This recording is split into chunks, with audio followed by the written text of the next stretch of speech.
Welcome to the Tuesday afternoon business meeting. You guys are already ready to go. We're still doing budget work, and the topic today is on the mental health tax. So I'll just let you guys take it away. I'm Kathy Funk Baxter, Finance Director, and we'll be going over tab 20.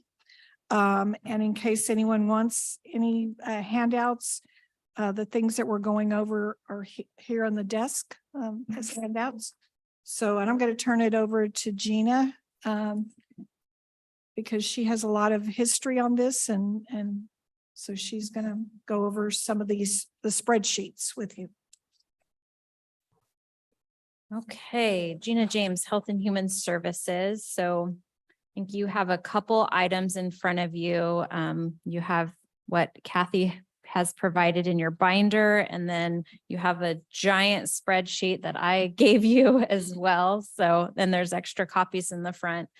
I had sent this to the board the end of last week. So I just wanted to briefly see if there are any questions on it. What it shows you is what was approved in the 2023 budget. And then just using those figures plus any planned step increases for 24 and 25 have carried those numbers over, just so the board has an idea of what the balance would look like. It shows for each of the years an estimated revenue, expenditures, and ending fund balance. In the very back is just a copy of a chart that uses those figures just to give you a visual of how the spending looks over time. As I'm just talking about the colorful one in the back. In case you like to see it that way instead of all the numbers. A question for you, Gina.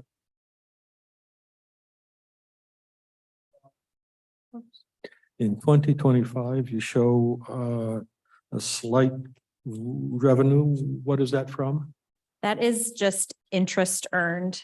So while there would be no revenue if the tax expires in that year, there is still a fund balance that could earn some interest. So it's just an estimate of potential interest earned. And then for Kathy, if I look at page 20, then the pie chart you offer there is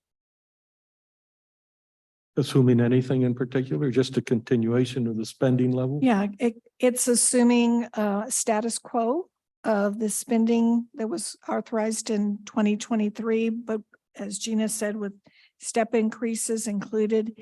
And this is just to show you, based upon the current status, what proportion of the behavioral tax is going to different departments. So, for example, corrections is receiving about 45% of the total mental health tax. So the long chart from Gina and your chart here are completely consistent. Yes.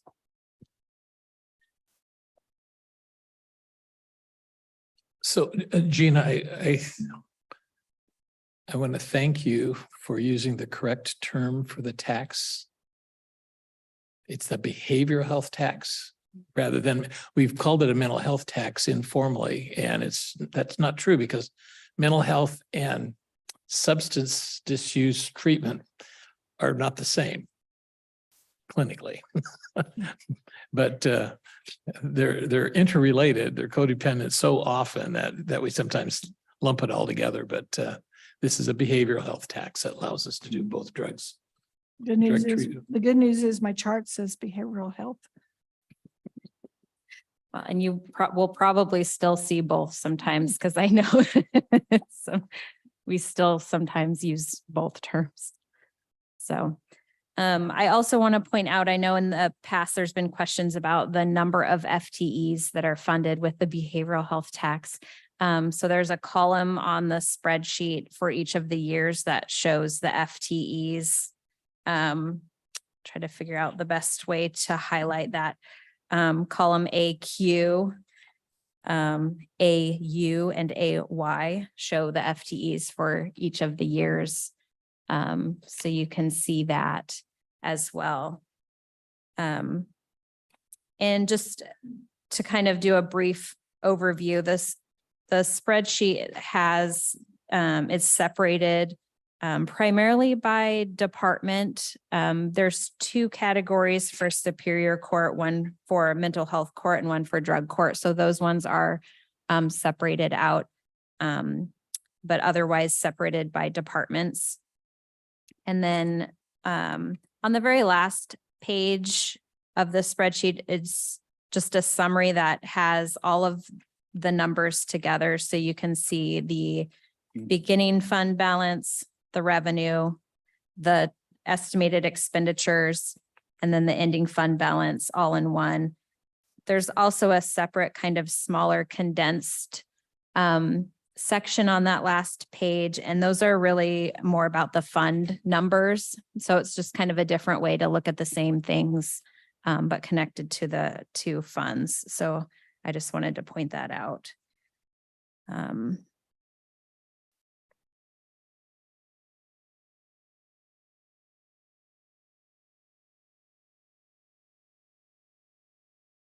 I reading it correct? The FTEs drops by 1? 11 to 10? Yes.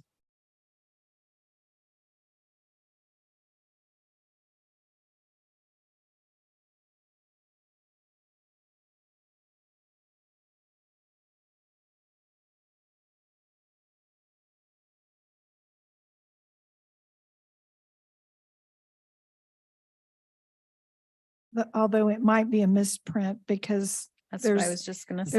there's in Juvenile the seems to superior, have yeah, in the lost somebody. superior, the clerk of the Superior Court. It probably should have been a 1 in 24 and 25. Yeah, Yeah, the funding so- is there, just not the one for the FTE. Yeah, all this was pretty much built upon the assumption of a status quo Mhm. of where we're currently at. And so, Mhm. and then utilizing the fund balance to continue to fund the operations, the different departmental operations. So I know that the topic today is on the behavioral health tax, which is a sales tax, which is paid by anybody who purchases taxed items in the county, whether they live here or not. How many other sales tax collections are involved for specific purposes? I know we have the 0.5%. That's standard for local government. Well, off the top of my head, I can't exactly say, but I know there's a similar tax called, we call it law and justice, but it's for criminal justice. And it too is a 1/10 of 1%. And then you also have your rural public facility tax, which is a separate tax. But the rural facilities is a refund from the state. It's a refund. So it's not Yeah, an it's additional not the same. tax. It's not additional. And then for those in the urban area, they pay 0.3% for a public transit. Mhm. So public transit, law and justice, mental health. I think that's the extra ones. And the other 2 don't have a sunset clause.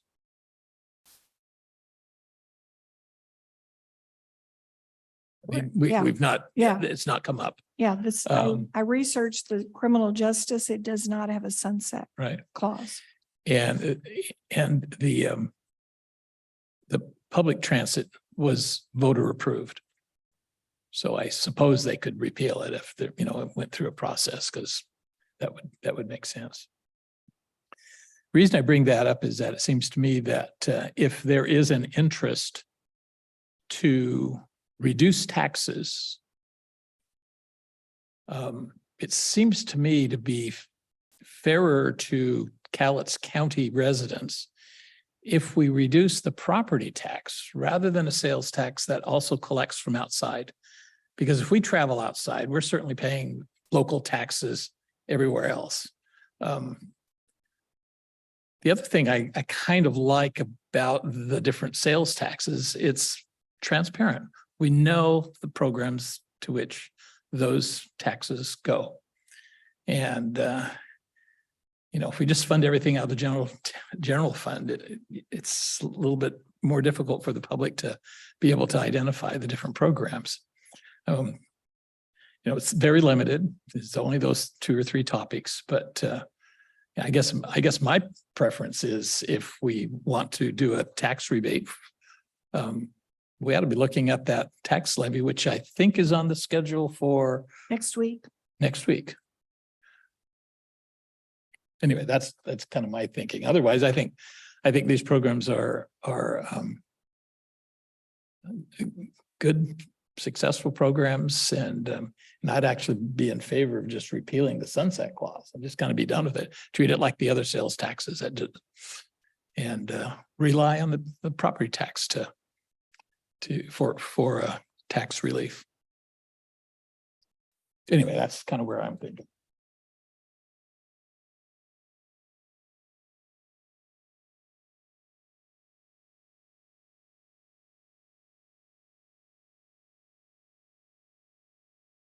So and obviously, as I mentioned, that what's in front of you has an assumption that the tax expires only because that's currently what's in the resolution. So there is a timeline for the board. If you'd like to extend the tax, we would have to give notice. I think it was by no later than January 16th in order to give the state ample notice to continue beyond that March 31st end date for collecting the tax. And that would change, a lot of the numbers here. I think Kathy mentioned what's in here is status quo. Departments are here, and if there's any changes to budget requests, if there's additions or anything like that, it would be great to hear to see if there's anything they're asking for that's not reflected here to be aware of. So with that. I think out of everything that I received, I think there's one that was a new request, and it was from district clerk, right, Molly? It was for some additional training cost for 2024, and that was $9,700.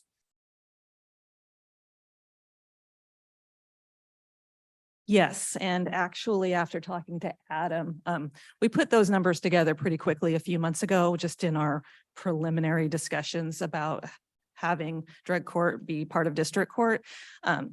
It's actually going to be a lower request than that. It's more like 6,500 for the training.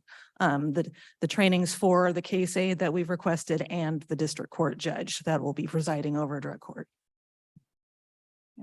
And other than that, I think all the rest of the requests were really to continue funding existing. They submitted the request assuming they needed to request their continuation. So that was the only one that I thought was new.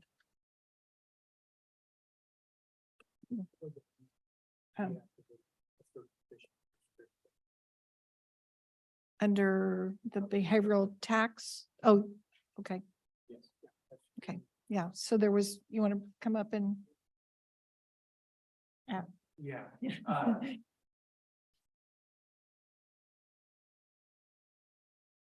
Adam Pitman, Lead Force Manager.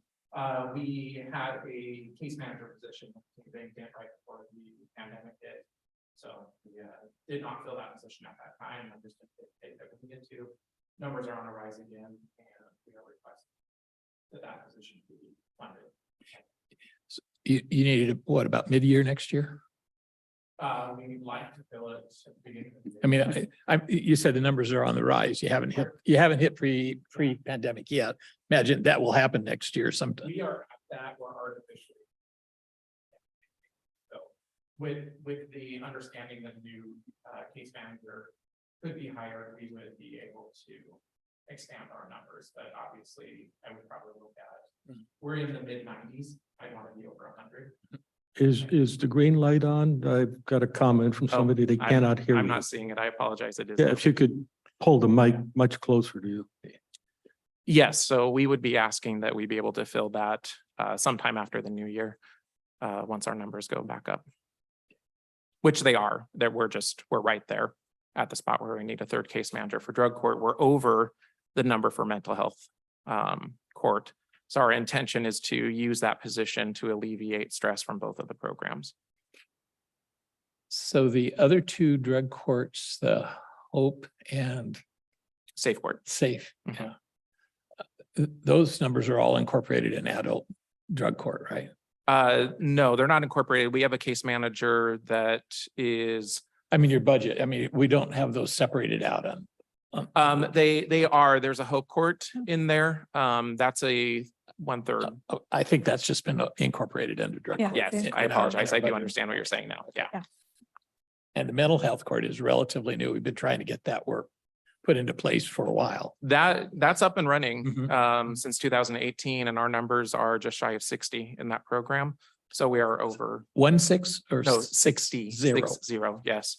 I think that they are at 57 or 58 right now. Off the top of my head, I'm not sure, but they're in the 50s, pushing 60.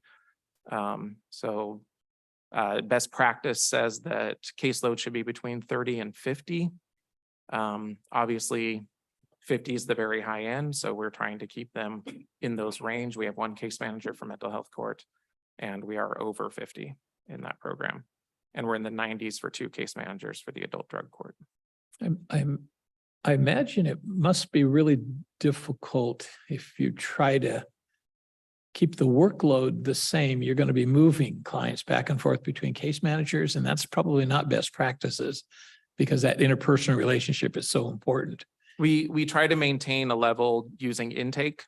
So at the time of intake, when we're assigning them to a case manager, we look at where our levels are with the case manager, and that's how we keep it balanced. For the most part. Yeah, it does ebb and flow, but we've done a pretty good job of being able to maintain more of a consistency between the case managers that way. So I am curious as to how the I guess it would be the prosecuting attorney has been able to make changes Mhm. from simple possession. It's much more complicated. Yes. My understanding is, what are the main charges now that are bringing people into The- drug court qualification, I guess? Yeah, absolutely. Drug courts have always allowed in charges that have a nexus or a connection to substance use.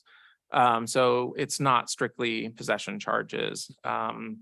They're forgery, theft, taking motor vehicle without permission. There's a whole lot of charges that are not serious violent offenses or sex offenses, which is the state statute that nobody with a serious violent offense or sex offense can be in the program. Right. And that's history or current. So really anything that has a connection between addiction, substance use disorder, and the crime committed can be allowed in the program. So the prosecutor has to qualify or has to okay. Yeah. That he has to feel there's enough evidence to prove that connection. Yeah. Does a judge review that decision at all? Well, the prosecutor doesn't look to ensure that connection, we do. So they look at the history and their current charges if they've been referred to the program. And then they will find eligibility or not eligible. And then they come to our office. We do our intake. We set them up with a treatment evaluation to determine if they have an SUD. And then if they do, then we move forward. If they're found not to have any substance use disorder, then they are not eligible for the program. Thank you. Maybe somebody can educate me on the history a little bit. I'm looking at this and it enacted 12/21/2012, began collection in 2013. And it was initially set with a sunset or expiration date of 3/31/2018. Normally, when I look at that kind of stuff, it indicates to me that here we're gonna, and you can correct me if I'm wrong, but it indicates that we're going to do this to start something, and then by the end of 2018, whatever it is we built should be functional and on its own, and we shouldn't have to fund it anymore. That's when I look at that kind of stuff, that's the way it reads to me. And so I'm just, if if you know the history better than I do, I'm willing to listen to that, but I'm wondering why we would start, if this was meant to be a forever, like these others are, the Law and Justice and the other, why was it set with an end date? Were we trying to build something and then it should be on its own? Is this on? There we go, sir. So historically, I'm not the best historian of the entire program. When I started doing the drug court for Superior Court, it was 2011. We were working under a federal grant, a startup grant that the feds gave us. It's about $1 million over 3 years. That was used to build the program from a very tiny program up to be a pretty functional program. At that point was the time when the behavioral health tax option became available, and that appeared to be the best way to fund the program going forward. So the county enacted that tax for that purpose, with the understanding that about 1/3 of the tax revenues would ultimately go to the behavioral health courts. About 1/3 was to go to, I believe, treatment. Commissioner Weber may remember more of this. And then 1/3 was to go to uninsured health costs. Prevention and education was that other third. Okay. Yeah. Okay. There were some different pieces of it. And it wasn't a hard, fast number, but that was kind of what the intent was. When we were coming up on the sunset that would have happened in 2018, and I think it would have probably been 16 or 17. We had a meeting much like this. A number of folks came and spoke as to the value of the programs, and everybody felt this was still the best way to fund those programs, as opposed to pulling it out of the, the landfill money or something else. To use money that the state had essentially set up to fund these kinds of programs. They can't be used for other types of programs. So that's the history. It wasn't intended, as I understood it, this was going to be a funding source for these kinds of programs in the county, because we have such a huge problem with drug abuse, mental health issues, and all the things that go along with that. So that's the history to my recollection, and I think that's pretty accurate, if I recall. Neither Arnd nor I were on the Uh, commission in yeah, I just- 2012. That's when I was elected, so I hadn't taken office yet. Yeah. And I remember they had that clause, that sunset clause, which is not part of the state law, from what I understand. It's not.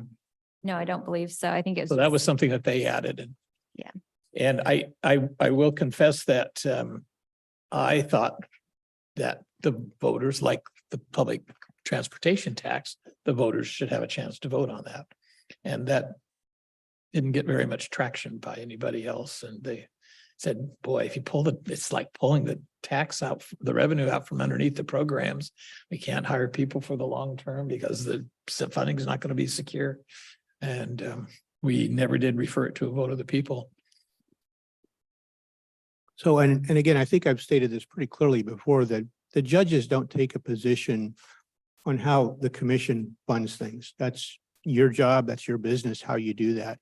We have a number of programs that are funded by this tax specifically. There's a number of other programs that aren't our programs, the MAT through the jail, for instance, that are funded through this program. That's a significant benefit to the community. It seems to me that it just makes sense to use that. But again, the commission makes a decision how you fund programs. We ask that the programs that we are proposing and the positions we're proposing be funded. How you do that is up to the commission, but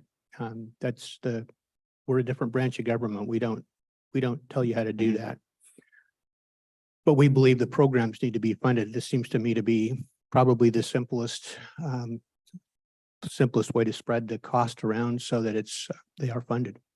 So, and I don't know, I was a little confused why we were here today. We'd given two very lengthy presentations about this topic to the commission. And so if there's specific questions you'd have for me, I'd be happy to answer those.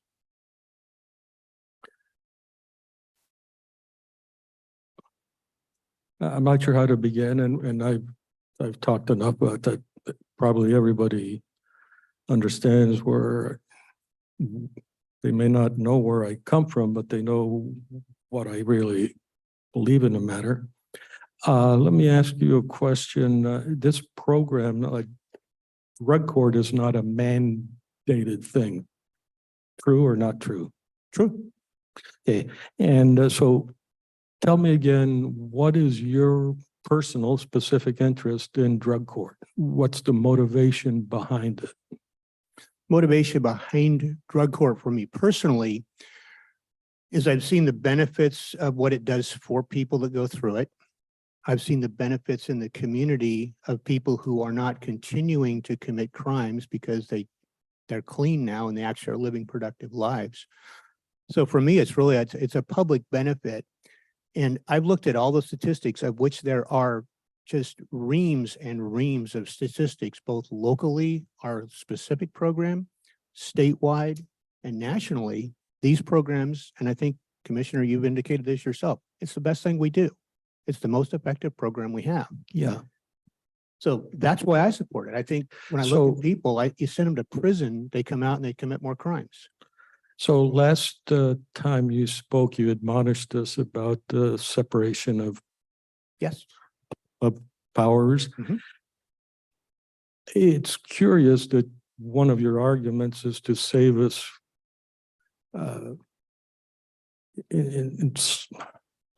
let me skip that part a moment. I have difficulty with some of the argument, and one of them is the one that I put in the letter that you saw, or the note, which is the 14th Amendment and equal protection under the law. This looks like I could commit a crime and you could commit the same crime, and what happens to us, everything else being equal, would you go to the left, I go to the right, depending on what the PA says or whether Adam has something to say in it or not. At some point, it's the law is an instrument of making things unequal, unfair. And I really am loath to get involved in that. Additionally, part of the arguments I hear is that it's much cheaper to do it this way. Look at the money we're going to save. I would maintain that, back to the argument of separation of powers, that's going to be something for us to decide. For you, it's just what is legal and what is not legal. So it's strange that there'd be such a dichotomy going on now, and I'm like scratching my head trying to figure out what's the underpinning. The blackmail issue is really bothersome, but then on top of that, excuse me, the what issue? The blackmail issue. If you don't take care of me, if you don't put me through the special program, I'm just going to go out there and commit more crime. I don't think I've ever made that argument, Commissioner. I'm sorry? I don't believe I've ever made that argument to this commission. No, it's not explicit. It's implicit. It's implicit in the argument that says, if we don't have drug court, it's going to be more expensive on society because these people will continue to commit crimes. And I look at that and I'm thinking, in addition to that sort of narrow focus, there is an issue about is there a negative unintended consequence? This morning, earlier, we had a citizen speak about the unintended consequences of not prosecuting for small violations. And I look at this, and as soon as anything we do seems unfair to the public, we are causing trouble. I can say we can parse everything in detail, case A, case B. What I have to do is look back and see, have things improved since the inception of drug court? The answer is, I don't think so. Has it improved for a particular individual? Yep. You brought up some examples, some excellent anecdotal examples, and they've done pretty nicely. What I can't get from anybody is a total sum of what it has cost us to put that person back on the rolls. And it's very difficult for me to say, I'm going to take from 114,000 people in order to take care of a recalcitrant individual who's already said, I don't want to be in part of your laws. I want to do it my way. And my way means hitting someone over the head. Other issues I have are, we're on the brink of trying to extend the program to district court also. So this is like the program that continues to grow and grow. And you've heard all my other stuff. By the way, I was hoping that you would email me back, or maybe even Adam, saying, no, you're wrong here. No, you're wrong here. And this is the data and so forth. And this is very difficult for me because I think drug laws are stupid. But separation of powers and all that, we are subject to the legislature and the judicial branch. Like you, I was a little confused as to what it is we expect to do here, because there are independent issues. Do we want each of these programs? And then is the behavioral health tax something we would like to continue? Those should be viewed approximately independently of each other. Of course, it's not perfect. I'm saying two first order. One of the issues that was brought up earlier was about the supplanting issue, and whether if we stop today, can we start tomorrow? Fortunately, we have the PA's office and David Berger online, and he has looked into this some. Is there anything that you could add to the discussion at this point? That's for you, for David, that's for you to say. What is your opinion on the supplanting issue? Yeah, I think, good afternoon, everyone. I think there are some restrictions that would come into play, but there's also some exceptions under the statute. So history-wise, the mental health sales tax statute was originally passed in 2005 and had supplanting language that the tax monies could only be used for new or expanded programs. So the idea was that the legislature didn't want you to be able to replace money that was already being spent in the general fund with the mental health sales tax dollars. They wanted you to add new programs. And then the legislature in around 2009, 2010, 2011 allowed for some amount of supplanting in the statute. So they changed the statutory language, and they gave timeframes of how long you could supplant using the tax revenue up through, I think it was 2016.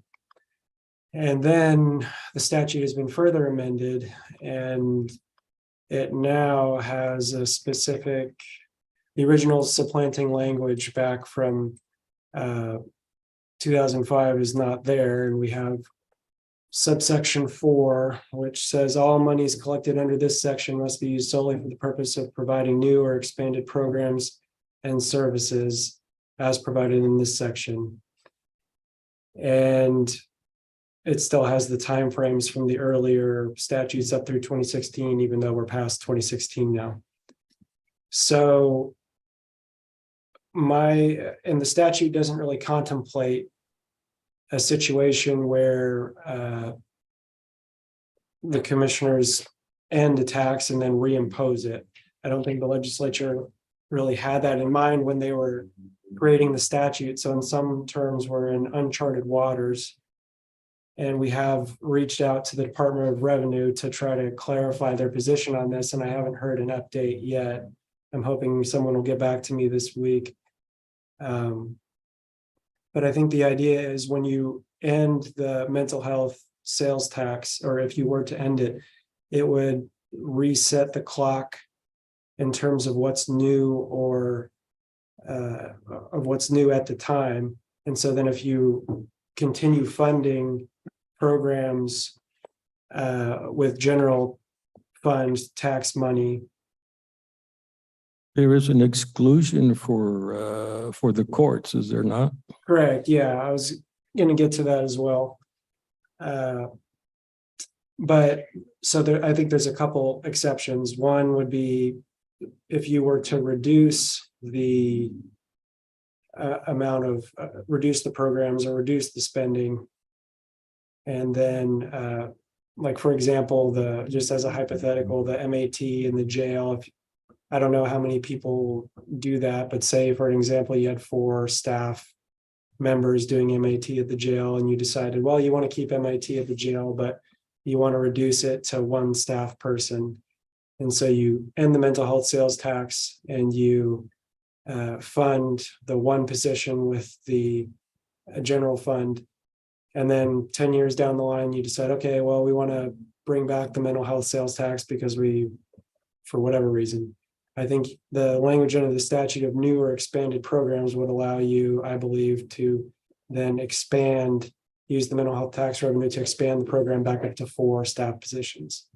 And then there's also an exception in the statute, as Commissioner Mortensen said, for the judge and the staff positions of the therapeutic courts. It says subsection 4D of that statute says, notwithstanding A through C of this subsection, monies collected under this section may be used to support the costs of the judicial officer and support staff of a therapeutic court. So I see that as if you end the tax and then reimpose it in the future, I don't see any limitation on spending for the staff costs, including the judicial officer using the reimposed tax revenue. Okay, thank you.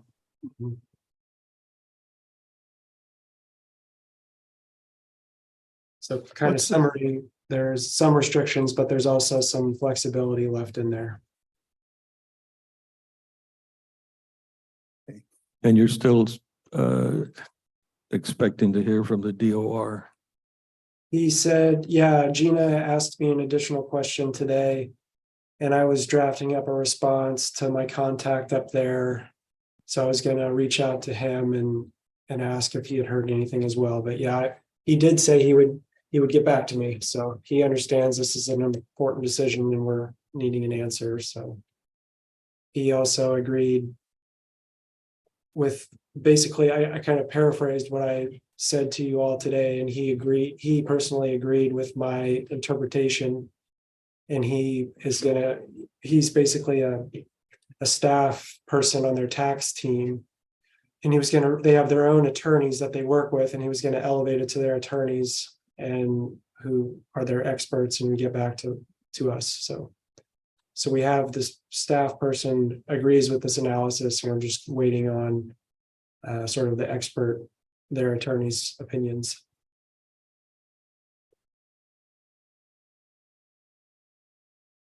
I was told that there's a similar program in the penitentiaries. Is that true? Somebody incarcerated can go through a program like this? Like drug I court. remember something like that was mentioned. Are we aware of that? And I'd be curious the difference between what we do here and what they do in the penitentiary. To my knowledge, the penitentiary has drug court programs, or not drug court programs, but drug treatment programs, just like we have independent drug treatment programs outside of the community. I know we do a certain sentencing option, which puts somebody into what's called a prison drug offender sentencing alternative, where they are given priority to get into those programs.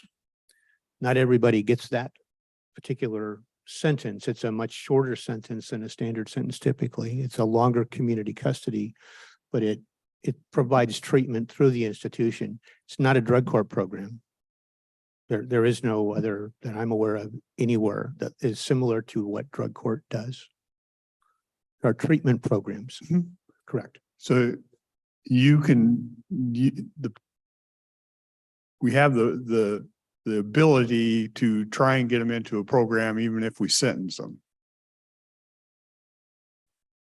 If they don't go through this and we say, you're going to spend 5 years in jail, whatever it is, but we can get you in a program in there, is we There's have a that nu- there's a- ability. There's a number of sentencing options that judges have. We have are called standard range sentences, where people are given a certain amount of time, depending upon a lot of factors, which could be anywhere from 20 days up to 5 years, whatever they qualify for, given their criminal history Yeah. and the charges and that sort of thing.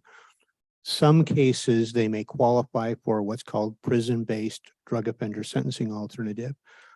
That's a program where you send them to prison and they spend a portion of their sentence in prison in treatment, and then a long portion, an almost equivalent portion out on community custody. There's also what's called DOSA, which is a drug offender sentencing alternative, where we sentence people into the community treatment where they're out of custody the full time, but they're under DOC supervision and they're in treatment. So there's a whole variety of things. Then there is the drug court program, which is a separate entity altogether, and they're operated differently. They don't have regular review hearings like we do in court. So the success rates of regular treatment tends not to be as good as what we've seen in the drug court programs. That's why we like them. Is the outcomes. We'll look at results. But we can order people into treatment programs under lots of different sentences, and how effective those are, it depends on how well they comply. They don't have a lot of supervision over them other than DOC. So It feels on the surface like a little bit of duplication to me. I mean, if we can, and I don't know what the success rate of it, of the programs you can get them into. Anyway, I'm just trying to figure out in my head how those interact, why if you have it here, why do we just not sentence and, hey, you can do it over here? Yeah. well, a piece of it is the effectiveness. I mean, the data that I've seen that we've submitted to this group shows, and we've got some of that on the reports that we've done of our program, comparing them to people who are incarcerated. The recidivism rate for folks who go to prison and come back out of prison with treatment even are way higher I think if I remember correctly, it's around 80% recidivism rates. Drug court programs are 30 and below tend to be recidivism rates. Successful drug court graduates, I believe, are down even way less than that. Yeah. So we look at the effectiveness of the program. And I'm not arguing those stats, but Mhm. so even if they're in prison, they go to prison, they come out, and I get the 80%. We probably see it in all kinds of crimes. But what I kind of heard here is, even if we send them to prison and put them through a program, they still come out with a high recidivism. The program doesn't do anything. It's high. It's not maybe as high as people without treatment. I mean, I think treatment helps people that have drug problems, generally speaking. But we don't know what that I don't know. is. Adam, do you aware of any data on that specifically? I don't have the data specific. Yeah, On that definition. But in terms of changed behaviors, if you're confined in a jail environment, those incentives to change your behaviors are not going to be as powerful as if you're with family and friends. Mhm. And I would probably buy into that. I'm just trying to get a figure what that is. If it's, is it 50%? Is it 40? Is it, I mean, I don't have exact statistics on that, but I will say I used to work for DOC, and when I was with DOC, I supervised offenders who were both on a residential DOSA program and drug court program. And anecdotally, I can tell you that I wished that I could have supervised my residential doses the way that drug court clients were supervised. The court component of it, the amount of times they saw the judge, the communication with treatment to the program, the involvement of treatment with the program far exceeded what we're able to do, DOC was able to do with the residential dosas. So there, I saw far more success of my clients that were drug court involved versus ones that were on DOSA. I can tell you that anecdotally. Yeah, As far as any statistics, I don't have them, but there was a marked difference in my time there of success that I saw between the two groups of people.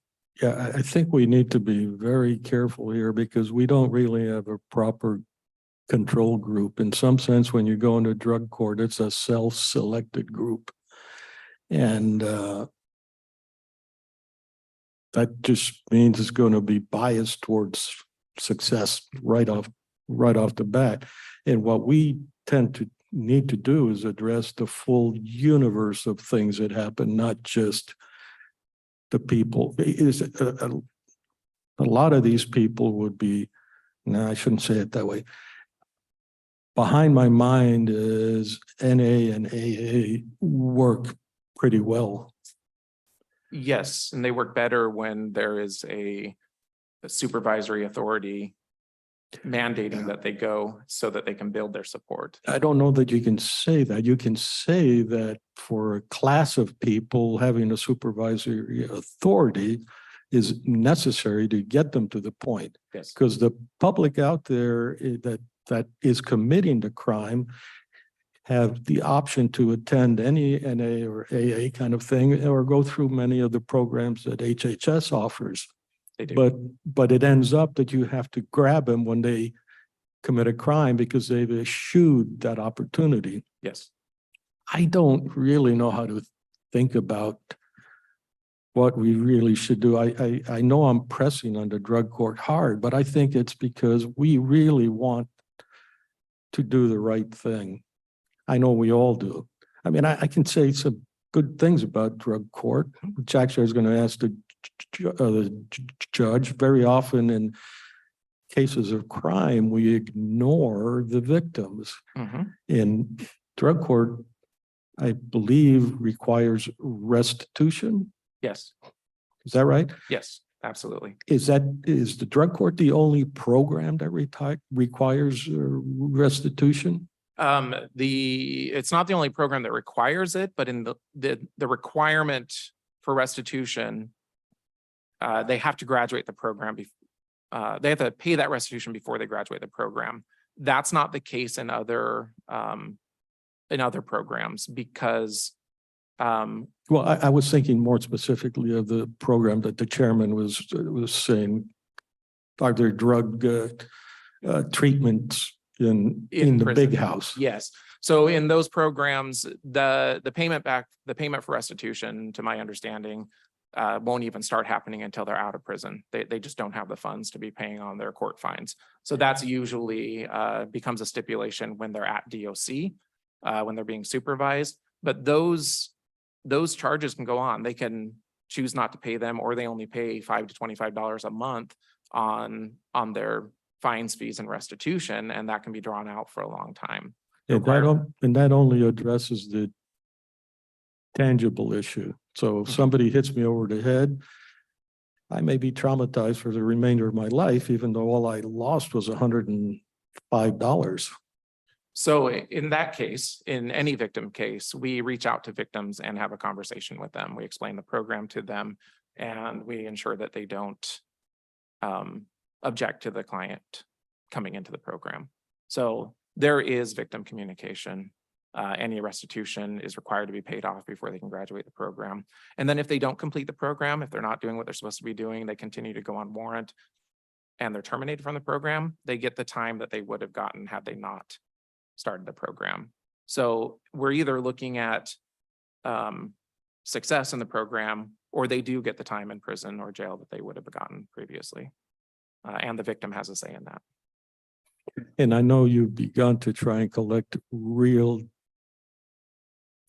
data, and I can only say I regret you haven't been collecting it for the past 15 years.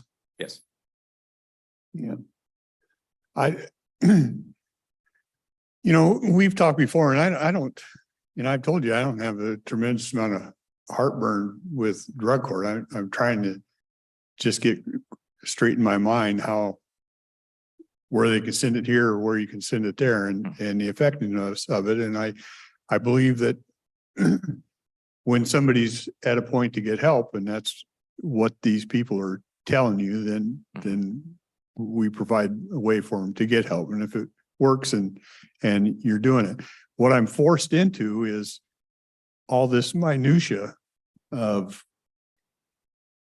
you know, I'm more from a world where we approve a budget. You get, this is your piece of the pie. How you want, if you want to spend more in drug court or you want to spend more here or whatever.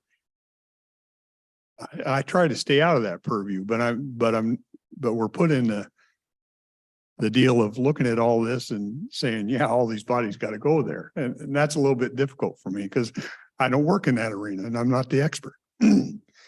So how do I see like 0.02 FTE and all these, how do you define where that it is? Yeah. It must be a county nightmare. Some of the partials come from an estimate from the departments of the time that individuals spend on therapeutic court programs. So like a prosecuting attorney might have just a portion of their whole FTE that is spent on participating in drug court or defending clients in drug court or that type of thing. So we end up with some of those partial pieces. So do you, So we're relying is it relying like a on the reimbursement department. to the general fund or something? Yes, that's exactly how this works. The mental health tax is collected. It has its own fund. The behavioral health tax is collected. It has its own fund. And then it reimburses the general fund for all these various departments. And they submit their invoices monthly, I Mhm. believe. So each of the broad categories that we use the behavioral health tax for have been approved by this board, and we're the ones that have to. But as you pointed out with. We're the within ones that categories, made this pie chart? We're the ones that made the pie chart. And at requests, we asked for experts. In the earlier years, I think the original segment included about a third that was set up for various education and treatment programs, community-based. And over the years, the participation tended to be on the low numbers. And, we thought there were more important needs, particularly mental health in the jails. And then MAT, which, that has really shifted the 1/3, 1/3, 1/3. And so we've responded, and the latest response was with the request from the sheriff for the co-responders with the 4 co-responder folks. So it is very much driven by this board in terms of meeting the priorities that we feel are important. I think Commissioner Mortensen is spot on, and that is we don't have a perfect and ideal program to solve all drug issues. It's far too complex. But we keep trying, and we look at different ways to reduce mental illness or reduce the impact of mental illness and reduce substance abuse. And I am certainly willing to consider that next revolutionary program that gets yet one more segment that doesn't seem to get it and resists and fights. I think you have to be really careful with treatment with the coercive part of it, because that coercion doesn't work for everybody. And so that's the frustration. That's the frustration part. Same thing with dealing with homeless. You can't force people to do certain things. It works for a lot of people. I think community house is a great example where it's basically coerced. You're out if you don't follow our rules. And a lot of people can respond to that, but obviously not everybody, because even community house had to kick out about 10% of the people that asked for help. So it is one of the difficulties in dealing with the social services, because it is so complex. You try the different programs. And certainly, I think drug court has convinced me that it reaches a high enough bar to continue with my support. To be honest, the question, I still have a question about the effectiveness of the mental health responders with sheriffs. We've just had it for this year, not even a year yet, and that's a little bit short time span to really identify what kind of advantages we're having. I anticipate getting a report back from the sheriff next year when he's had a little bit more experience on that. I think the MAT it has some different metrics. The jail is the last place you want people to go through drug withdrawal, and that's often what happens, and that triggers all kinds of other horrible behaviors, which I believe has really gone down quite a bit with the institution of the MAT. But again, MAT is just substituting one drug for another. I mean, I get that. I understand that part of it. It's just a little better controlled circumstance. And again, the importance of mental health counselors in the juvenile justice system, I think, is important. Oftentimes, that's the first time they get somebody to pay attention to them with their mental illnesses, and there's this similar value for having that at the adult jail as well. I've shared this story before of the conversation when county commissioners from different counties get together, almost invariably gets to the unlicensed mental health hospital that every county operates with jails. And, the more we can do to lessen that impact, the better. So I think the different programs that we've come up with, for the most part, hits the goals of trying to reduce the impact of mental illness and drugs. I wish there was another program that we could learn about that would get the rest of the people and solve that problem. I'm all ears, and we've got resources that we could apply to it, but I've yet to hear of one. And I'd hate for us to get into a situation where we make the perfect the enemy of the good, because perfect is a pretty tough standard for any of us to reach. So I don't know where we stand on things. Did you want to? Yeah. Well, I'll just lay out what I struggle with, and it's, I can pick on this program. I can pick on all kinds of programs. If something like this came before me and it was not already in place, I'd say, no way. I don't know how long we need to keep tapping the people doing things right to pay for the few that don't want to behave by society rules. How long do we keep taking out of good people's wallets to pay for people that don't want to get along? But the program is in place. So then I'm looking, how can we make it work efficiently and do what we want it to do, and take as very little out of people's wallets as we can. And so that's the place I get stuck in. It's a philosophical thing. Government is not the solution. I don't care how long you want to preach to me that government is going to provide an answer for you. They're not. They just do not. And you just can't keep taking from people that are trying to live by the rules for the few. It's not a big percentage of those that refuse to. Do we need to help? Yeah, I'm a man of faith. You need to help those that want help. And these people come in and they want help. We need to find a way to help them. And this does some of that. But it's not the panacea. It's not the government is not the salvation to all the world's problems. We got to get out of this business and enough said. That's soapbox. We're with this program. I appreciate all the detail. What I'm seeing bottom line, if it just expired, and I'm not saying that's going to happen. I'm saying if it just expired, everything runs through 2025. Right, if the board approves what is in, for 24 and 25, we could fund what we're currently funding for 2 years. And I would, at the very least, as Commissioner Weber was alluding to, like to get some input on what segments of here are maybe not working like they should and should be redefined and maybe done elsewhere. I'm not so big on, if we need to add something, then something needs to come out. Those type of things, reworking of that probably needs to be part of the process, since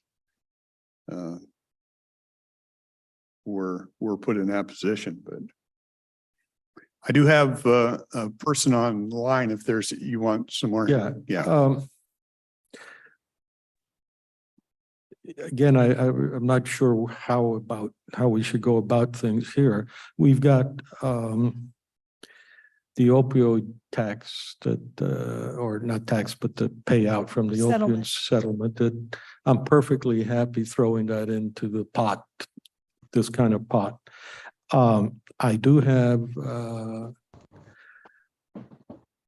have confidence in the mobile crisis team numbers that have been spent time with the sheriff now. They're basically 4, but probably in fairness, because it takes time to speed up, to get it going. Maybe you can only say it's 2 in actuality. The sheriff's group has never provided us or me any information, any updates of any kind at all. The updates I received are from the mobile crisis team people themselves, and it's pretty much they're wanting to create their own welfare system. And I know when I approved this, I had no intention of duplicating any of the extant welfare systems. I had intention that the deputies would get help for an instant. The instant meaning the instance, not the instant. And I don't think it's worked that way. And so I would like us to cut them back to no more than 2. I prefer just a single mobile crisis team member. I would probably want them to report to the sheriff like I wished before, not contracted out. And I know there are all these arguments about the sheriff doesn't know about mental health and all that, but he sure knows about staff. He sure knows about operating a sheriff's department. I cannot assume that the sheriff is the best crack shot out there and can drive a tank. So why should I expect him to be able to drive a mental health issue? He hires the right person with the right credentials, and I'd be a lot happier seeing that happen. So I would like us to consider a proposal to cut that. And that doesn't mean that we wouldn't put it back in once we get told things are going on the right path. The other one is a question. I think we do have some data. I beg your pardon? I think we have some data, and I have some data that was provided to me as far as utilization of those services. Yeah, I can give a kind of an update of where we're at right now as far as the services. We have changed. You may want to introduce yourself for the audience. Chief Spencer with the Sheriff's Office. If the uniform didn't give it away. So right now we are about 10 months or so in fully staffed up to the 4 individuals that we'd like to see. Right now we've got as of 1st of October is when I pulled the stats from, about 285 calls for service that were direct assists for Sheriff's Office personnel. 266 clients came out of those, and 226 of those 266 were entered into services through the behavioral health program. 100 of those individuals were mental health, 13 medical, 12 substance abuse, 19 were housing, 81 were domestic family support, family juvenile distress issues, legal assistance. And then there was an individual that was assisted with employment as well. So I don't know what to do with those numbers. I mean, those people would not have gotten help if it weren't for these mobile crisis team people with the sheriff. We don't Is know that what that. you're suggesting? We don't know that. What we don't know is, or what we do know is for law enforcement, that is not our, we respond to something that is not a criminal matter. In fact, BHU is over at the Kelso train station right now, working with an individual who was unwanted. The train, whoever the landlord or manager of the train station called in an unwanted individual that's been at the train tracks or been at the station for several hours. Supposedly was getting on a plane, hasn't got on a plane. For us, our role in that would be to trespass the individual. That's kind of where we end. For behavioral health response, they're able to work with the individual and maybe provide that individual with getting them into whatever assistance they need, if it's mental health, if it's substance abuse. But we trespass them, and once they leave the curb, and then we move on to the next call. There's nothing saying that the individual doesn't go somewhere else and create the same type of issue. But we've got countless agencies in town that should take care of that because that's what they claim they're doing, and they get paid for it. All I had the idea is that there are times when you're facing someone and you have no idea what's going on. And having a mental health expert may not be a bad thing, but I would think it just ends right there. It's not your obligation to find them further anything except to connect them with some other agencies or something like that. And that's the part that I haven't seen. So I want you to go on a call and feel protected and safe. I think deputies are always exposed, and I want to minimize that. And if a mobile crisis team is able to do that, I probably can handle that. Well, I believe that's what they are doing. I think that's the call that came in. I'm talking about the unwanted that I'm referring to. The call that came in came from the police. And I guess so that's what we do. We say, hey, can you guys handle this? And then they are going and handling that. So it doesn't tie us having to go there, having to trespass a person, and at least maybe try to provide some assistance for that person. Yeah, you probably know that the ASO, the Administration Services branch, has contracts with Columbia Wellness, and they're supposed to provide you on a call that. So because they haven't been doing that, you went out and got your own people. And I'm thinking, let's go more slowly at that, just starting out at ramping up at 4 when we had 0 before. I'm thinking, why don't we do a little bit of proof of concept?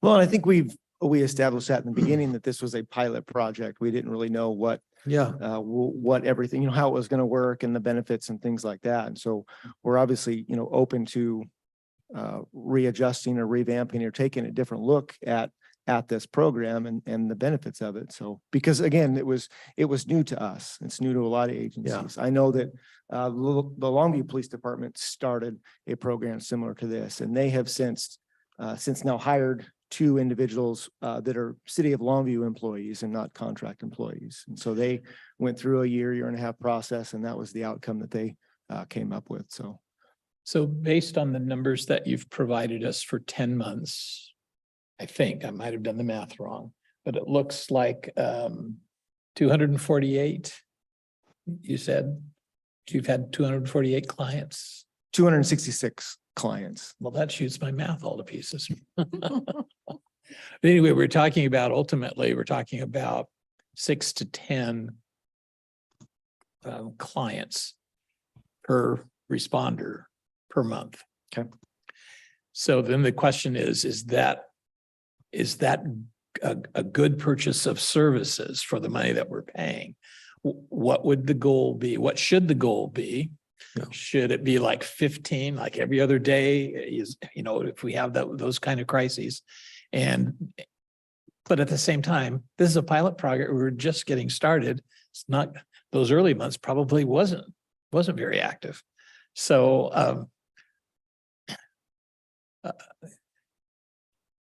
Arne and I have agreed for years that we need to be looking at those kinds of metrics to figure out, are we getting value for this, for service?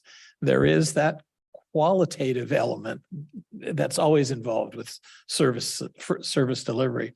But certainly the numbers can help us make informed decisions. And I'm not sure, should 15 be the goal? And what do we need to get to that? You know, what different approach can there be? The co-responders are key for connecting with the ASO emergency response team, because they're covering a 5-county area. And so they're spread pretty thin. We have eight officers now that can provide the connection with those who are really trained to deal with the meltdowns and the emergencies. Well, in the immediacy of that, I mean, to be able to have radio contact with an individual that can respond from the local area is significant for us as well, because a lot of times, and they do a lot of follow-up with their clients. They make several contacts with the same client to try to build that relationship and get them into the services that they need. And that is the immediacy that they were able to respond is significant, I think, in a lot of people's cases. Not everybody, like we've established, but significant in a lot of people's cases to get that immediate support and start building that. You know, if you say, oh, in a week, would you like to, receive treatment? You can say, sure. But when the day comes that you actually are going to treatment, it's easy to say no. But if it happens right then and there, I think that's a significant benefit for a lot of those individuals. And you're right. We have a saying, 10% of the population is 90% of the problem. And so we are, doing a lot for a smaller percentage of the population. So it is definitely, we do need to look at it, and we need to make sure that we're allocating correctly within this program. What are the guidelines? What are the numbers that we would like to see? Of all those calls, how many ended up in requiring a DCR to show up? I don't have those numbers. I know that there are a few. In fact, they've got one here just recently where they worked with an individual that ended up requiring a DCR, and that individual was ITA'd. That was within the last couple. And months. it ended up in an ITA? Yes, it did, based on the Yeah, DCR. those are the ones I'm afraid of. Again, and that individual hadn't done anything criminal yet. And so a lot of times we get the complaint of, well, I have to wait for something bad to happen for you guys to do something. And unfortunately, sometimes that is the case because we can't predict the future. BHU was able to work with the individual prior to something bad happening and get them in contact with the DCR that ended up meeting the ITA criteria. Just for my own edification, how long did it take for the DCR to show up? I don't know in here. I know it has been on other calls that I've been a part of. It's been up to an hour. It's a problem though, isn't it? The latency? It's a significant problem. I mean, especially with our staffing issues and things like that, when we've got, 4 or 5 people trying to patrol the county, and we're having to sit with an individual for an hour, depending on where we're at in the county as well. It can be an issue. Yes.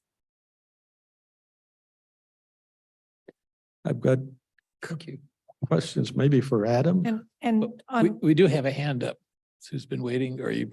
Yeah, but Okay. Yeah, and like to kind of get the questions Yeah. done in the workshop, then we'll and one of- certainly take comments on the and they are workshop. also one that is asking for some additional budget on their line item because of the escalations in the contract.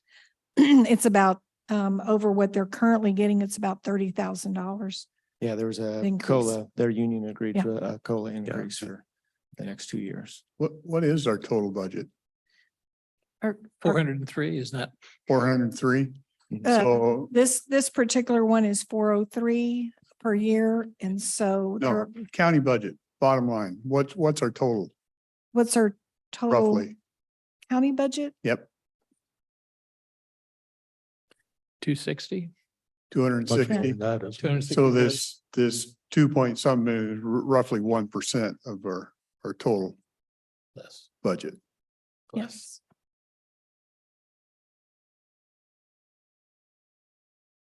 The only reason I ask is I keep hearing, well, it's only a penny on a $10 bill. And I said, well, then we should be able to save a penny every $10. Yeah, but And I'm just trying to think, you know, if we're talking 1%, just through simple efficiencies, you should be able to fund these things without taxing. But So a question for Adam. It- And I'm not sure how, I'm really trying to understand the universe of of the people that would go through drug court if they could. And so one way to ask that is, are you currently monetarily constrained? Like if you could hire another 10 people, you would hire another 10 people, 20 people? Currently, if it was up to me. Yeah. And you were feeling generous, I would ask for 2 new case managers, one for mental health court and one for drug court, so that we could expand the programs. And are you being cautious there? It's, No, not right now. So I would say right now that would be an appropriate amount to allow us to take in more people to the programs and expand them in the future, because there's time for growth. There's growth time. In the future, we could, you know, possibly continue to serve more people, but I see, that's an issue I brought up once before. The program definitely, you just have to sit through drug court once or twice and your eyes will speak to you, or to someone as hard-headed as I am. So I would like to figure out a way by which the drug court technique can be offered without enticing someone to commit a crime in order to get into drug court. That for me is it's a sticking point. I don't view things the way you do on that. I don't think that there's a lot of people in the community, from my perspective and my interactions, that commit crime with the thought that if I get caught, I can just do X, Y, or Z. Oh, no, I agree completely. Okay. But it's kind of like instead of dealing with people only that commit a crime, is there a way we can entice people to come into, like, I should go to a fat farm where for 3 months, they don't let me eat an Oreo cookie or, I stuff would like join you right there. I would love a diet it's a court. Twix bar. Yeah.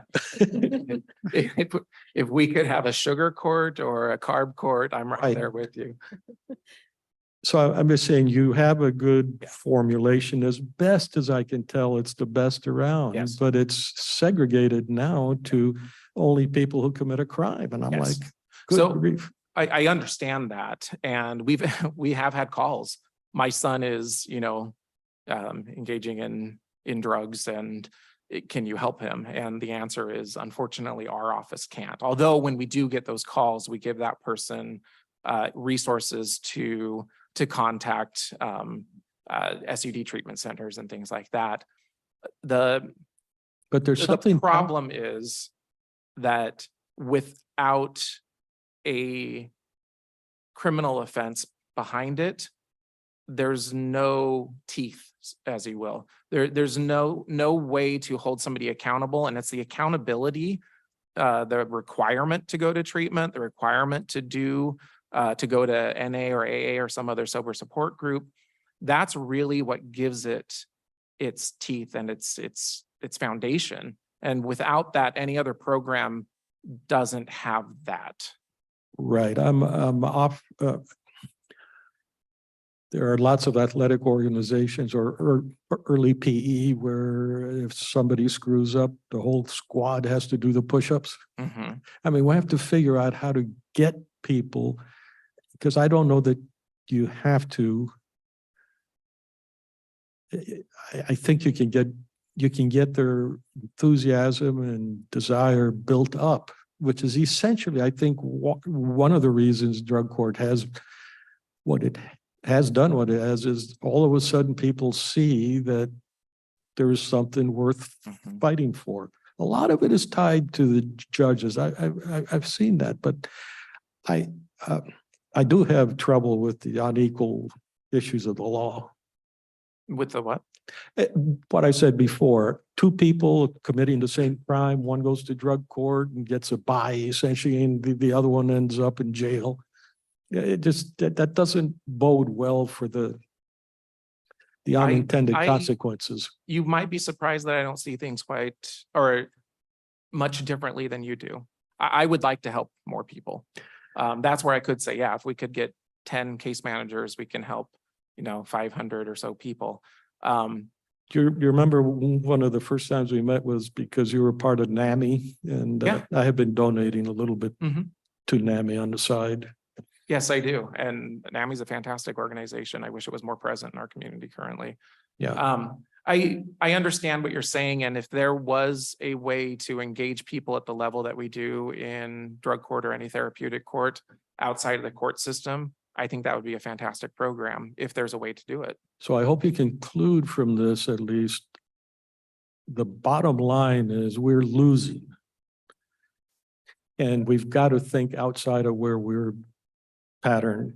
And I don't disagree with you on that we have to think outside. I think what we're doing is we're battling on the front lines, and that there's a whole system behind us that is not engaging at the battle at the level we are. And I think that risks going into politics, especially above our own community here, to talk about what that systemic issue is. And I would gather that you and I would probably see eye to eye on that. We're doing what we can here at a local level is really all I can say. We're doing what we can on a local level to battle issues that are created well above our heads. I have a question for you, and I apologize because we're kind of morphing. Everybody seems to tie this to drug court, and I kind of hate that a little bit because it kind of morphs into a discussion on your program but the question I have, and I'm just going to give you an opportunity to clarify, because I hear, well, the graduation rates aren't anything. They don't graduate a lot of people. I hear numbers of 8 and whatever, small numbers. Oh, But I don't think it's, and I was going to give you a chance to explain, I don't think it's a simple thing to graduate. There's quite a few hurdles that take place for a person to get to that point. absolutely. Graduation right now is not a great time to look at graduation. We're building back up. The pandemic, we graduated in 2020. I believe it was 36 people. We did not have that replacement amount coming in. Looking back on year to year, it's anywhere from 20 to 35-ish a year. But when someone enters the program, it's mapped out to be a minimum of a year. So if you opt in today, you're not even looking, and then we have graduations 4 times a year. You're not even looking at possibly graduating until November of next year. So there's a lot of overlap with people where they're out in the program. I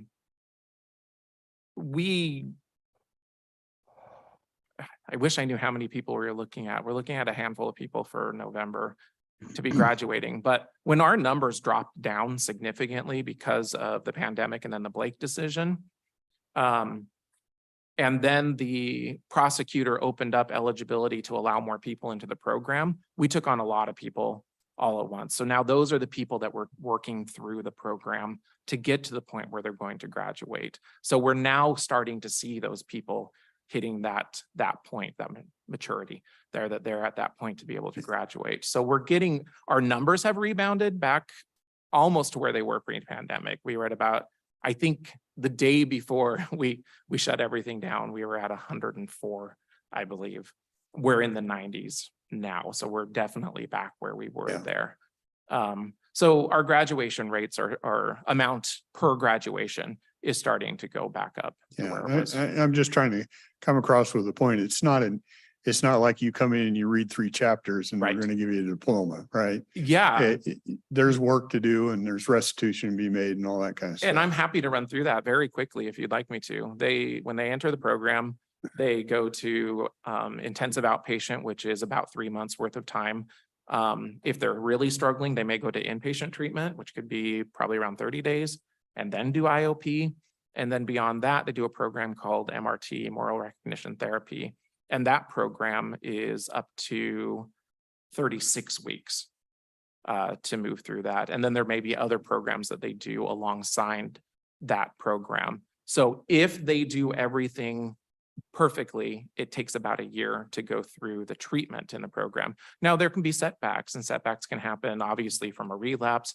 They can also happen from missing a UA, and we reset their clean time. Even though they may not have relapsed, that's what we look at. We were going to examine it this day. You didn't come in, we reset the clean time. Those things can push back and cause them to be in the program longer. So we really do work with them along the way to prioritize their life around their recovery. So it is a slow process. Yeah. And we don't have a cap. We've had people in the program for 5 years because that's what they needed. I think of one individual who really struggled, and he was in the program for 5 years, and he's been out of it for several years now. He still calls, he comes by, he wants to tell us how he's doing. And so I've always argued that we should never have a cap. We should never kick someone out because of the time they're in it, because our goal is not to get people through the program for any one individual. Our goal is for a lasting recovery and to reduce crime in the future. Sorry for the rabbit hole, but I No, thought it was important to know that it's just, there are some pretty big expectations Yes. for people. and I That, appreciate that it. last example is kind of intriguing. It has a lot of potential for a lot of questions. How does he support himself at this point in time? With this individual, he's working. He has a son that I believe he has sole custody of. I believe he responded to our survey, so I could go back and pull him out individually Yeah. to see if he's receiving any kind of welfare or anything currently. I'm not sure about that, but I would have to look back and see that. Although it may be hard to do, would you be willing to put into the drug court agreement that the person has to be in touch, however you define that? I want to be very careful, but for at least for 10 years? I can discuss that with the attorneys. I mean, we may be looking Yeah. at constitutional issues there. If I'm sure there are, but if you state that that's what you'd really like, Mhm.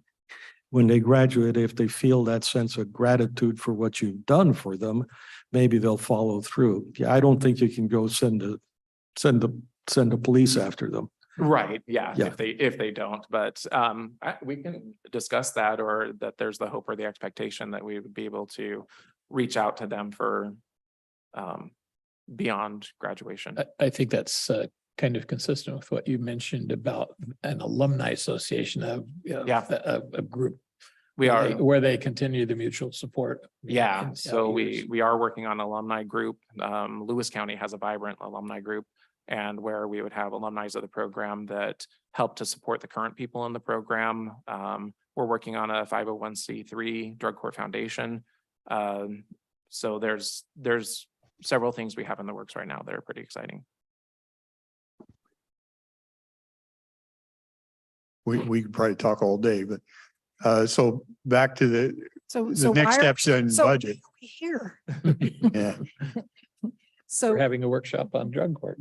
Yeah. Yeah. So we're here, basically, we're here to determine the board's decision on including these expenses in the 24 and 25 budget. And with the understanding that the revenue is also estimated to be only through March. So that's really why I'm here. So when we get a look at the whole budget, you're asking us should we use these assumptions and then we can change Yes. it if we want? Yes. Well, I think you just, because no decisions are made, I think you just run your assumptions on what you know. And if we make a change or a difference in that, then we can adjust Right. the budget. But what we Correct. know right now is this law sunsets at this point in time until we make a determination to either keep it or not. Correct. And we know these are in place at this time. So unless I get real disagreement here, I think you just work your budget on the assumptions that we know. And I'm here for clarification, just to make Yeah. absolutely sure. Yeah, I think I would want to press us a little bit on the mobile crisis team. I'd be happy to reduce it by two, and then next on 25, I won't be here, but you'll be here and you'll be able to decide if you wish to add it on or not. And I'm not disagreeing with you. I'm kind of along that line. I'm just thinking when we look at the total budget and we can say, hey, these are adjustments we think we should make to the total budget. I mean, Right, except I don't know how we do that. You know, ideally, we know this is the revenue we're coming in and we're going to spend this percentage on law and justice, this percentage on that, this percentage on that, but we don't do that. I mean, we don't operate that way. So I Commissioner, on that particular program, the way I understand it is they start out budgeting as if they're going to utilize 4 personnel, but they're only actually charged as far as the call outs, I think.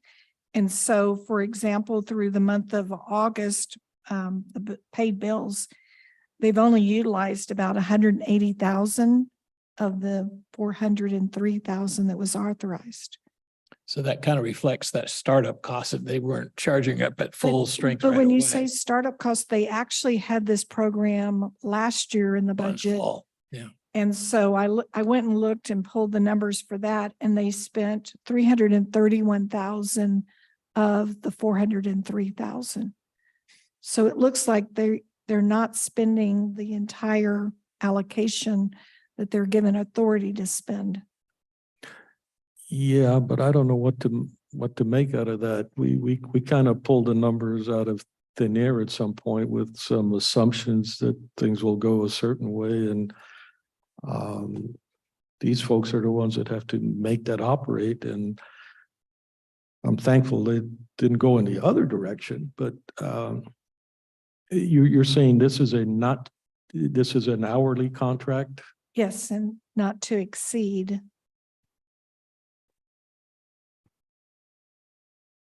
Okay, and When they did it, they estimated the number of hours worked, and that's how it worked out to be the 4 personnel. what's the hourly number? It's 8,320 hours. No, I meant dollars per hour. I don't have that. I don't have that on this list. I have that the total contract is approximately $403,000. Yeah, I mean. so in your scenario, Yeah. then you'd say 4,000 hours or Right. 4,500 hours or something Right. like that. Mm. And I think Commissioner Weber asked a very pertinent question, which is, it seemed like there weren't a lot of calls per person per month kind of thing. 6.6. I redid the numbers. I beg your pardon? 6.6 calls per month Yeah, for each individual. yeah. So And that 24, seems, 26 and per that month, seems, which isn't that unreasonable, but it seems really lean because it's not a point of continuity. It's a point of, we could ask the deputy, how long does an encounter happen? Is it an hour, 2 hours, or 3 hours? And then what happens with the rest of the time? Of course, the deputy will say, well, you don't know how much time I spent trying to fill out reports. Am I right? Yeah, but yeah. Well, I am a little nervous, taking a program that came to us on the recommendation of another elected official and slashing it by 50% without more conversation with them. I would certainly support an understanding that by the end of March, we have a reckoning. You know, how much, what our expectations really should be and how much is it costing? You know, we can always adjust the budget downward or upward, and we've done that. But I'm a little nervous about doing it right now without having had conversation with our colleague. Yeah, one side of the equation is what kind of was described by the deputy. The other side is how much time was saved for the deputy. And kind of an estimate of what, however it could be made of the benefit to society as an outcome. I mean, we're putting these people there for law and justice. We're not putting them in for welfare. For that, we would go to HHS and say, help us with this. Yeah, agreed. Okay, so work it on the assumptions we got. Yeah. Adam's going good. Somebody else coming up to the chair. Yeah, I did have a number that, the calls that they went on, that we broke down the amount, the hours they spent was 218 hours on those calls. Sometimes 5 minutes, sometimes an hour and a half, and then the follow-up. So and then 208 the agency assist calls, we don't. 218 hours over what span of time? We had 10 months. 10 months. Oh, that's interesting. That's a useful number to have. And Thank then- you. And then again, part of the equation has to be, what's the need out there? And of course, you know, the need depends on your perspective. If you're the one wanting the job, the need's huge. But that's where our law enforcement folks can estimate. If we have enough, then fine. If we don't need as much, we can adjust.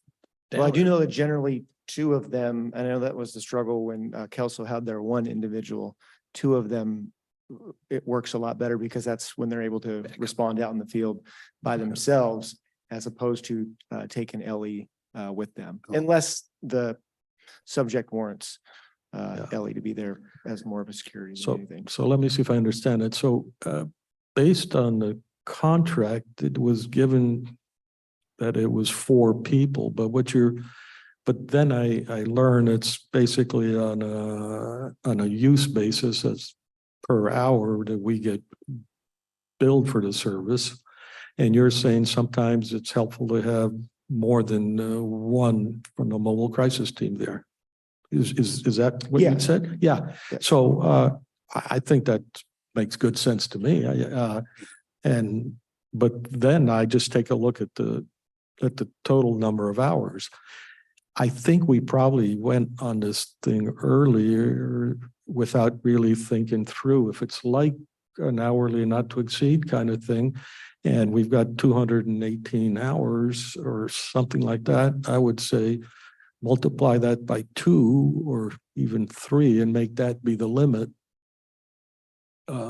It's one of those things where there's a pot of money, and I've had a lot of constituents hammer me on the head, say, if there's money there that is not spent, you'll figure out how to spend it. And we don't like that.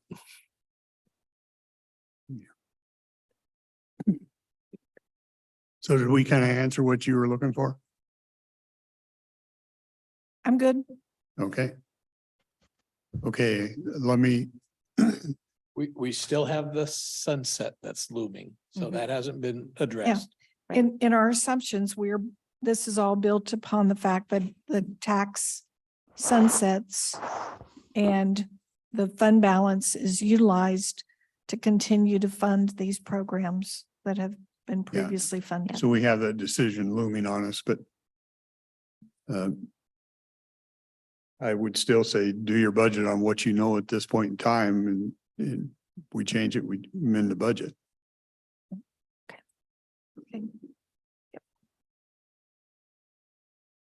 Okay, I have had a member of the public patiently waiting. Tom, go ahead. Yeah, good afternoon, everybody. I don't want to rain on any goodwill that might be developing in the room here. This is deadly serious work. I am going to say evidently Commissioner Dahl needs reminded again of the cost to the taxpayer for incarceration. It's $696 for the first night at the Cowlitz County Jail, and then $95.80 every day thereafter. Jail is considerably more expensive to the taxpayer he claims to champion. Once again, I appreciate Commissioner Weber's best efforts, and I offer my sincere gratitude to all the providers in the room who are doing this difficult and important work. But a clear pattern has emerged since Commissioner Dahl joined Commissioner Mortensen on the board, and it doesn't take a soothsayer to read the tea leaves here. From attacking Meals on Wheels to denigrating Hope Village, from going out of their way to block the West Longview woman seeking emergency funds for the culvert drainage problem at her home, to drastically cutting or terminating funding for disabled and developmentally delayed citizens of Cowlitz County. From sabotaging the functionality of our Superior Court with their nakedly partisan rejection of a sixth judge, to their current threat to kill the so-called mental health tax that brings us to this room today. Commissioners Mortensen and Dahl have made it clear they do not believe government should help all people, just themselves and their supporters who share their warped and vindictive worldview. They are engaged in tyrannical misfeasance and gross dereliction of duty. If they pass a resolution to literally tear down an in-use and functioning county building, they would be stopped by a court injunction. And yet, their actions here are no less destructive or consequential if they eliminate this tax and kill the programs it funds. This is an important point here. Drug court is oftentimes literally a diversion, not only from exorbitantly expensive incarceration, but from death. That's not hyperbole, especially now that the scourge of fentanyl is upon us. The stakes of relapse are so horribly consequential. Drug court irrefutably saves lives, despite Commissioner Mortensen's bile-inspired gut feelings and tortured logic. I wish he would spare us his tired sophistry and just admit he doesn't want government to help people. I hope the respective stakeholders are ready to file lawsuits and seek injunctions, if not outright receivership over the county, if this tax is eliminated and the programs can't be funded some other way. But there must be a response to the heretofore asymmetrical warfare Commissioners Mortensen and Dahl are waging upon the departments and programs under their care, not to mention the citizens of this county that rely on them. What they are doing is not fiscally conservative governance. They're waging an ideological war on the administrative state at the expense and detriment of the citizens of Cowlitz County. Enough is enough. Thank you for your time, everybody. Be well. Anybody else?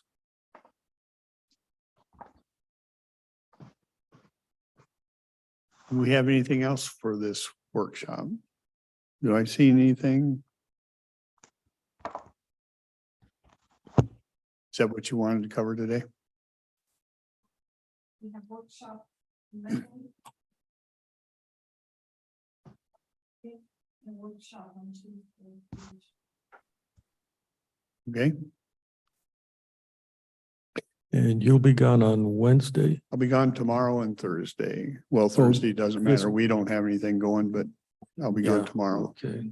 Yeah. And what do we have on tomorrow? Retention policy. Oh, yeah. In the afternoon. Now, was there a clean air agency that you were not going to be able to meet? That's for November 2nd, I think. Second. I'd have, You're gonna try and make that? I'm still your, Kelly knows it. I'm still your alternate on that. Best of my knowledge, yeah. Okay. Yeah, sounds good to me. And that's Friday? You're pressing. me. I'm sorry. No, that's okay. Let's go ahead. We don't get, these kinds of conversations cannot happen in private, so let's take advantage of it. So I'm saying November, no, it had to be a Thursday. Let's see.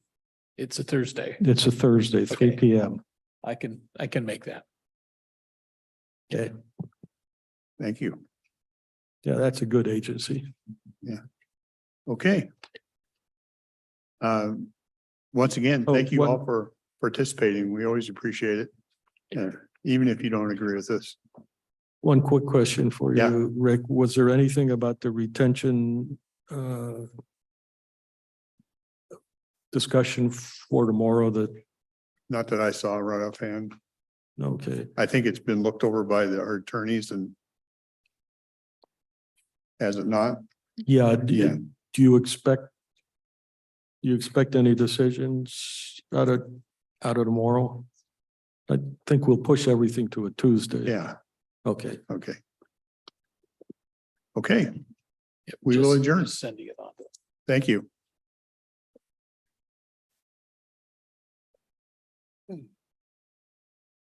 See how long it'll take him to come back for the notebooks. Yeah.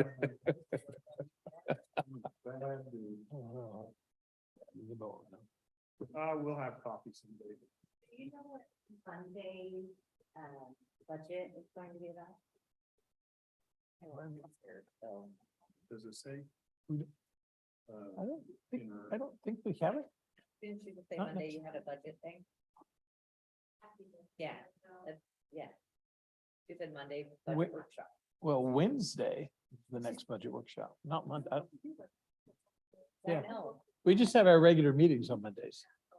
The same Or ones she that we've said been budget to. workshop. Did she say budget? Yeah, I'm pretty sure she said budget workshop on Monday. Okay, I won't be here. She might. So, Tuesday. okay, well. Well, you that's flying, what we you did. flying off this weekend? Yeah. Okay. Well, enjoy it. Oh, hey. There is a budget representative. There is. Is? It's about road levies and general fund budget. Oh, that was listed somewhere. Oh. That was in the other memo.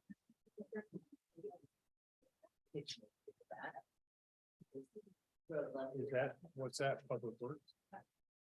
Well, road fund, well, no, that sets that's the one that sets the property tax rate. It's like you have to be done before the 1st of November, so we cut it. Well, that's probably close. why, well, we're cutting it real close. That's the 30th. Except, yeah, the only real issue. This is even November of this year?